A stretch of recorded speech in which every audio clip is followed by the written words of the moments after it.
The galactic broadcast went out at exactly 0400 hours, standardized galactic time. It was short, clear, and smug beyond measure. This is High Commander Zorvac of the Vurn Dominion. Let it be known, the primitive species known as humans has refused our generous offer of subjugation.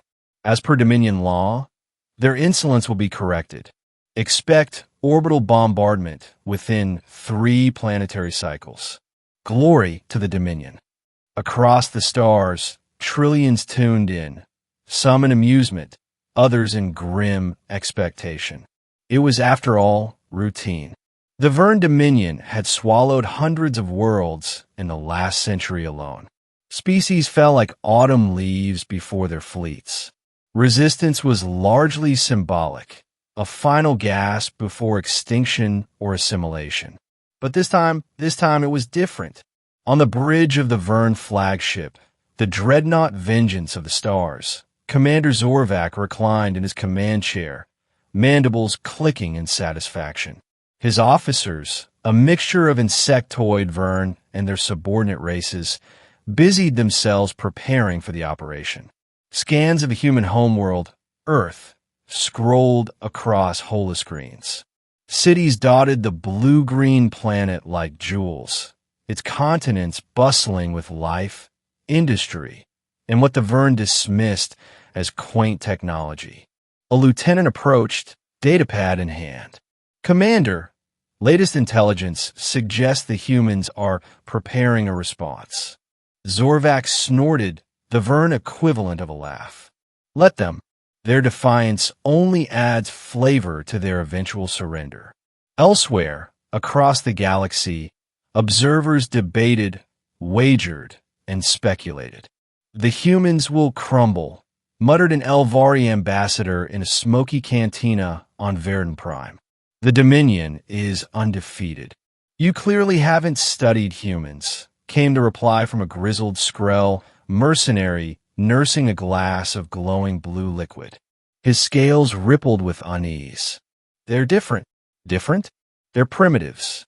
They've only just achieved interstellar travel. That's what makes them dangerous. On Earth, inside an underground facility buried beneath the Colorado Rockies, the leaders of humanity gathered. General Maya Holt, head of Earth's Defense Coalition, stood at the front of the command chamber, facing representatives from across Earth's nations, as well as the leaders of the Martian colonies and the Europa enclaves. So, with official, she began, voice steady as stone. We've been targeted by the Vurn. Murmurs rippled through the crowd. Some faces showed fear, others grim determination. But one thing was universal, defiance. We're vastly outgunned, noted President Iadil of the African Federation. Their fleets dwarf ours. Numbers mean nothing if you strike from the shadows, said Admiral Chun from the Lunar Defense Corps. We've been preparing for this. We knew this day would come. General Holt nodded. The Dominion made one critical mistake. They think we're like every other species they've crushed. A small, humorless smile touched her lips. We're not. Across human history, the same story repeated. Empires rose, challenged others, underestimated them, and fell. Humans were stubborn, irrational, and relentless. They didn't break under pressure. They adapted, innovated, and retaliated. In the vastness of space, there were newcomers, but they carried with them millennia of warfare, cunning, and a deep evolutionary lesson. Never corner an apex predator. Within hours, the human response was transmitted, blunt, concise, and dripping with quiet menace. To the Vurn Dominion, it began, congratulations. You've just challenged the galaxy's most dangerous species. You won't get another chance. Zorvac listened to the transmission, antennae twitching with amusement. Arrogant, he declared. How human. But in the shadows of deep space, human fleets mobilized. Not vast armadas, but surgical lethal strike groups. Earth's military-industrial complex, long underestimated, had spent decades preparing black-budget projects. Stealth cruisers, cyber warfare suites, drone swarms, kinetic kill weapons. The kind that didn't just disable ships, but turned them into expanding clouds of shrapnel. The first sign of trouble came when the Dominion fleet's forward scouts vanished without a trace near Jupiter's orbit. No distress signals, no debris fields, just silence. Sensor glitch dismissed Zorvac, but then communications across the fleet began to falter. Ships reported system anomalies, malfunctions, corrupted software, navigational errors. It was impossible, they claimed. The Vurn ships were hardened against cyber attacks, but not against human cyber attacks. Specialist Arya Malik, aboard the stealth frigate Silent Requiem, smiled as her fingers danced across her console. Centuries of human experience in hacking, electronic warfare, and asymmetric conflict were condensed into her actions. Dominion fleet is blind, she confirmed.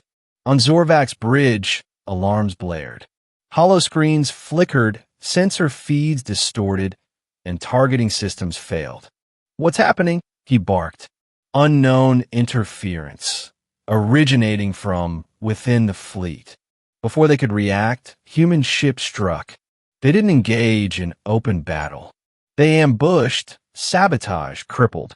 Small, agile vessels darted in, deploying micro-drones and kinetic projectiles at point-blank range. Dominion ships, designed for conventional warfare, were sitting ducks. In the chaos, the humans sowed fear. Hulls breached silently, life support systems failed, engines detonated from within. It wasn't a war, it was a hunt. Entire Dominion battle groups vanished into the void. On planets occupied by the Vurn, human operatives sparked rebellions. Subjugated species, long crushed under the Dominion's boot, found courage in humanity's defiance. Weapons, resources, and guerrilla tactics flowed through covert networks. The Vurn's empire, once thought unshakable, began to fracture. In desperation, Zorvac ordered an all-out assault on Earth. The vengeance of the stars, flanked by what remained of the Dominion's fleet, charged toward the blue-green planet. They expected desperation. They found a trap. Earth's orbital defenses came alive. Automated railguns, missile platforms, and stealth mines concealed among the asteroid belt. The humans had turned their solar system into a fortress. And then came the Phantom-class cruisers, black as the void, invisible to most sensors, armed with technology reverse-engineered from the wreckage of ancient alien ruins and augmented by ruthless human innovation. The battle was short. The Vurn fleet burned. Zorvac's flagship, once a symbol of Dominion might, drifted, crippled, engines offline, power failing. On the shattered bridge, smoke curling around him, Zorvac stared at the main display. It showed Earth, untouched, defiant, and victorious. The comm channel crackled to life. General Holt's face appeared, calm, resolute. "I warned you," she said simply. Zorvac's mandibles quivered. "You're monsters." "No," Holt replied. "We're human, and we survive." In the aftermath, the Dominion's collapse was swift. Species once cowed by the Vurn rallied to humanity's banner, not out of fear, but respect. The message was clear. Humanity was dangerous not because of brute strength or advanced technology alone, but because they never fought fair, never gave up, and never forgot. They were the predators evolution had honed across eons, the apex species that, once challenged, would stop at nothing to win. In cantinas, council chambers, and war rooms across the stars, the story spread. "Congratulations," they whispered, often with a nervous laugh. "You've just challenged the galaxy's most dangerous species. No one else made that mistake again."